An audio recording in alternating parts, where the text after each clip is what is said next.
Blitzes were never renowned for their handling. I think they did about 75 k's in their day. The old girl served me well. I'm rescuing it from the scrap heap and putting it back together, and it's looked after me really well. 20 years is my only car. Then I didn't use it much for about 5 years, and about 3 years ago I started putting the jet on it. That's been very interesting. It's made the car so popular. It's probably the most famous Blitz going around Australia at the moment. Well, the old Blitz itself, what you see was what was there when I got it.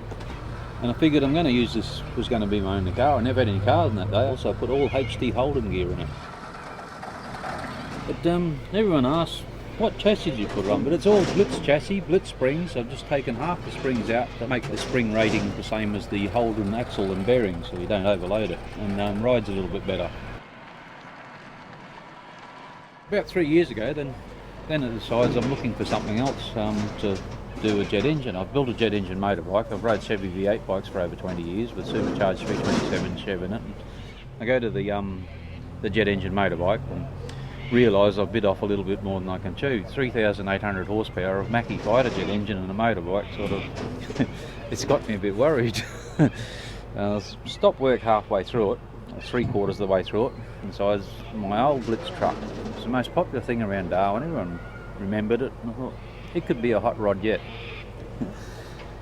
So a year's work, scared all the neighbours around, and got it going, and once I've sorted it out, it's actually the best I've run with it is 200 kilometres an hour in 11 seconds over the 1/4 mile.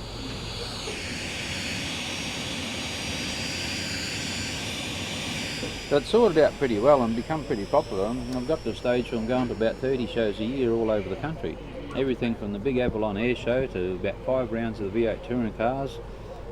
A lot of little local speedways, motor shows, and the Corowa military rally.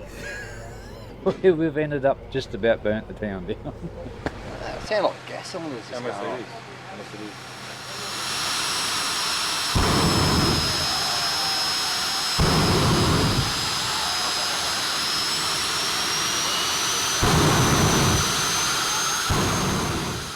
Gets into all sorts of problems, as particularly of last night's problems. Apparently, there's been 28 years of trouble-free incidents at the at Corowa. I turn up. I don't know whether we're going to try and forget this or we're going to be in jail for it.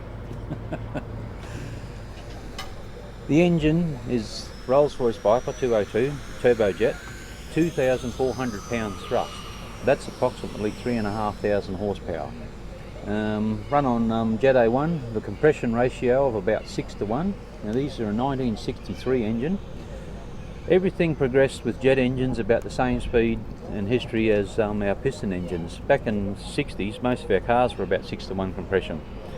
Nowadays, the later model jet engines run at about 12.5:1 compression. But they're a very reliable engine. Run internally air cooled and run Jet A1 fuel, same as all your fighters and jumbos. But there's a heck of a lot of push sitting on the back there. But these engines were never afterburning engines. I've built my own afterburner. I'm having a lot of trouble with that. Rolls-Royce and the military probably spend billions of dollars developing these engines, and I've done this all in a little backyard in my Darwin workshop. A lot of cartons for my mates to roll up chambers and a few favours with some milling machines, and so there's more cartons involved than $1 billion Rolls-Royce budget. There's a lot of beer gone into building this thing. The best time so far has been 200 k's, 11 seconds over the 1/4 mile.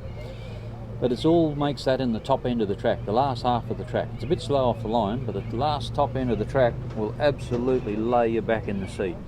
And I think much over the 200 k's, further than a 1/4 mile, I think the front wheels will be coming off the ground. Steers very well under jet thrust. The jets are so smooth and goes as straight and as smooth. Steer it with one finger, but as soon as you shut off the jet, grab the steering wheel with 3 hands, 4 feet on the brake pedals, and hang on, because you're wobbling all over the place. It's just terrible to try and stop. I need a lot more brakes and suspension gear. So hence I don't think I'm going to go much further than the 1/4 mile drag strips.